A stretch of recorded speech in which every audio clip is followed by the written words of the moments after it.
자, 이런 결혼관들은 전부 하나님으로부터 온 것이 아니고 사단이 우리 가정에, 우리 자녀들에게, 우리 젊은이들에게 심어놓은 잡초의 씨앗, 이 저주의 씨앗이라는 것을 우리가 알아야 됩니다. 그렇다면 진정한 결혼의 의미는 무엇이겠습니까? 여러분, 결혼이라고 하는 것에 대해서 우리가 다시 한번 생각해 봐야 되는데요. 결혼은 전문성이 요구되는 아주 전문적인 그런 짭이라고 봐야 될 줄 믿습니다.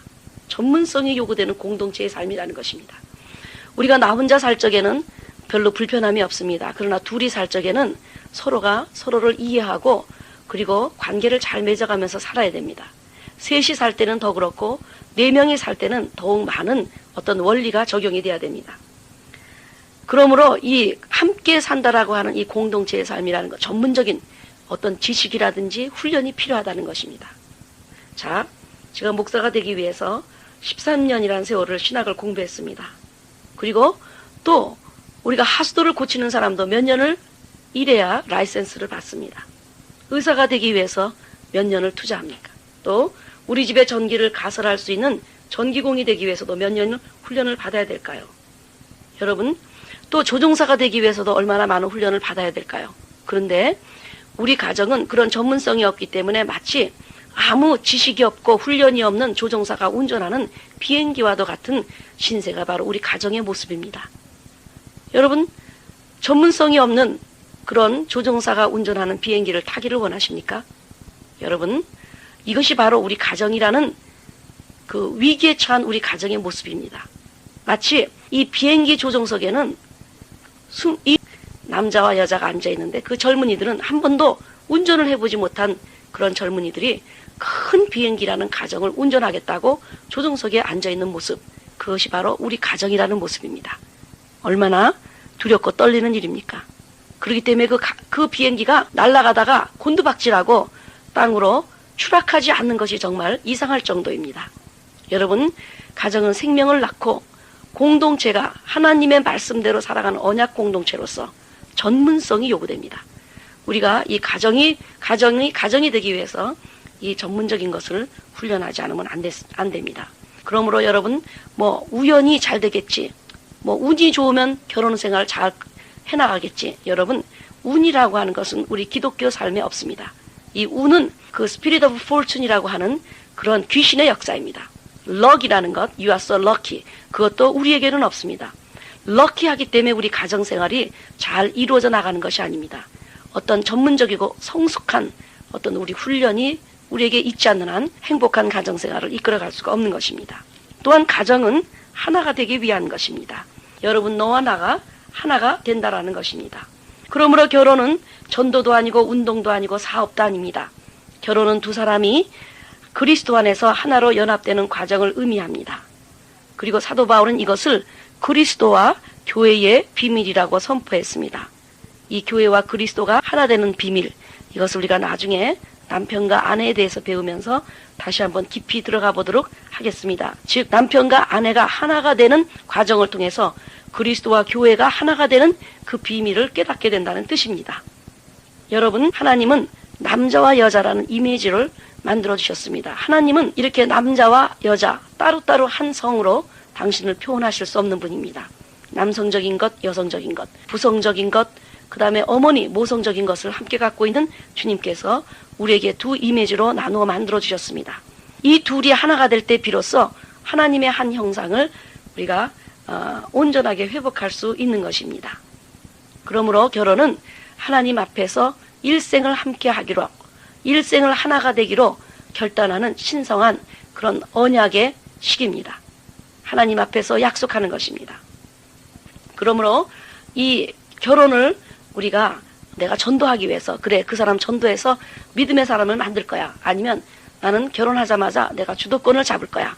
아니면 내가 이 가정생활을 하다가 잘못되면 물려버릴 거야.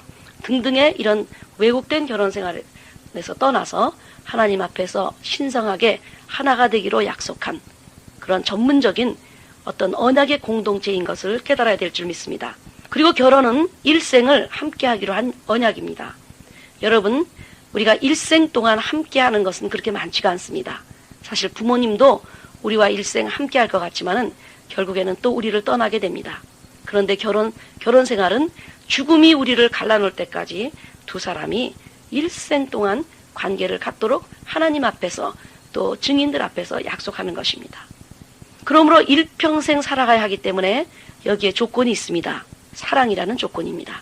만일에 일생을 살아가야 하는데 사랑이 없다고 한다면 그것은 분명히 지옥이고 무덤이고 죽음이며 고통일 것입니다. 그러나 사랑하며 살아간다면 그것은 즐거움 그 자체일 것입니다. 그래서 정말 야곱은 7년을 하루같이 사랑하는 아내를 얻기 위해서 일했습니다. 기쁨으로 일했습니다. 여러분, 사랑이 있다면 7년을 기다리는 것도 즐거움으로 할 수가 있습니다. 그러나 사랑이 없다고 한다면 하루를 사는 것도 지옥과 같은 것입니다.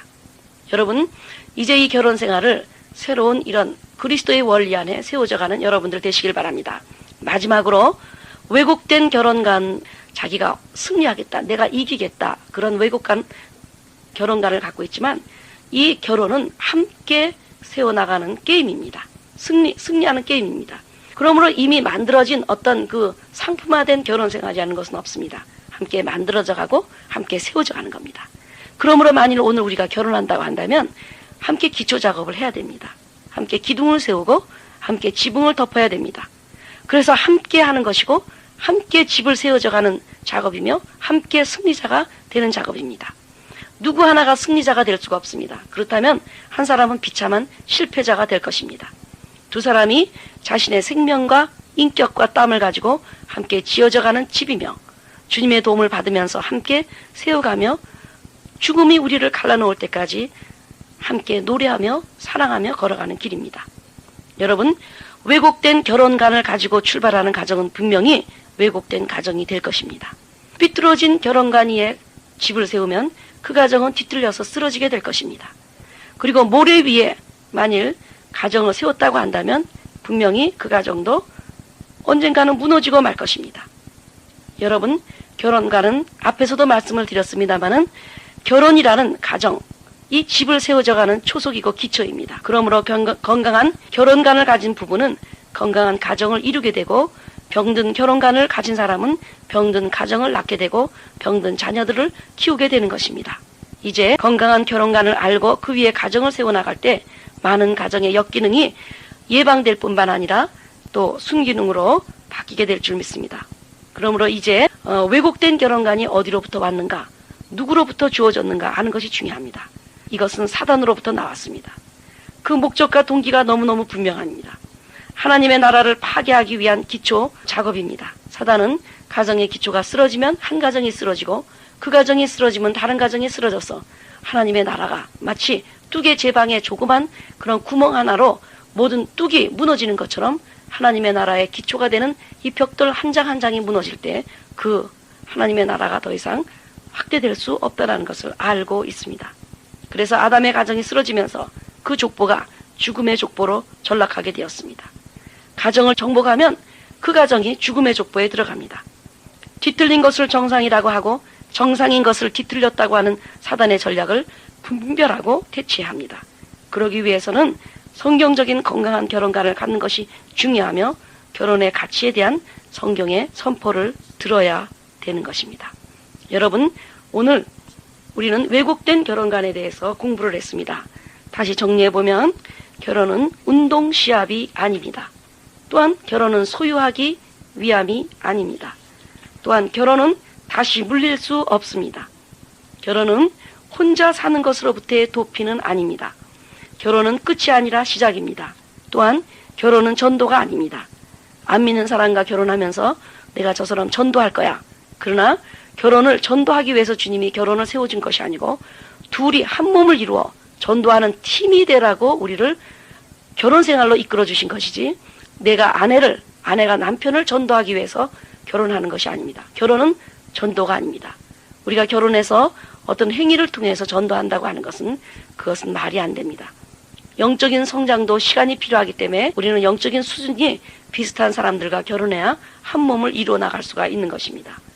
또한 결혼은 전문성이 요구되는 공동체의 삶입니다. 전문적인 것이죠. 또한 결혼은 하나가 되기 위한 것입니다. 결혼은 사랑으로 일생을 함께 하기로 한 하나님 앞에서 한 거룩하고 신성한 언약입니다.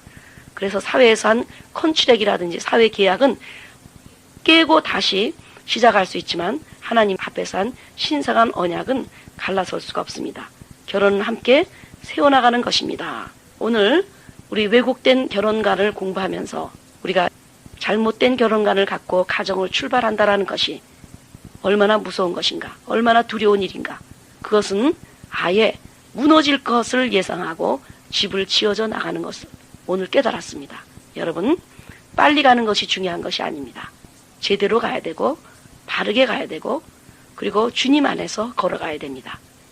그러므로 여러분의 모든 가정들이 왜곡된 결혼관을 가지고 출발했다고 한다면, 아니면 어떤 것도 가지고 않고 출발했다고 한다면 오늘 주님이 주시는 반석과 같은 그런 결혼관 위에 다시 여러분의 가정이라는 집을 세워나가시기를 바랍니다.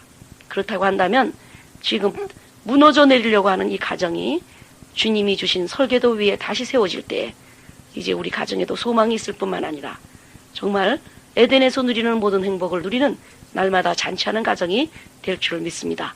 감사합니다.